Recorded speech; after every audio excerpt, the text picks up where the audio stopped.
அவர்களுக்கு முஸ்லிம்கள் என்று பெயர் வைத்தவர் யார்? ஹஸரத் இப்ராஹிம் அலைஹிஸ்ஸலாம் அவர்கள். உம்முல் குரா நகரங்களின் தாய் என்று எதற்கு கூறப்படும்? மக்கா நகரிற்கு. மக்காமா நகரின் மற்றொரு பெயர் என்ன? பக்கா என்பதாகும்.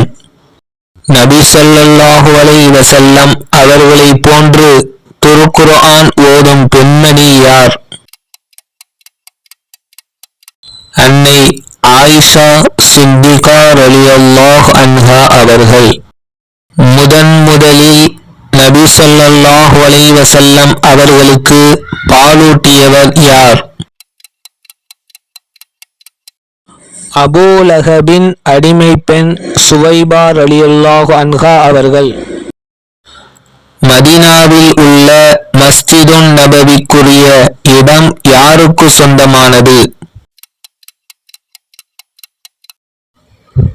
சஹுல், சுஹைல் என்ற இரு எத்தீம் சிறுவர்களுக்கு சொந்தமானது.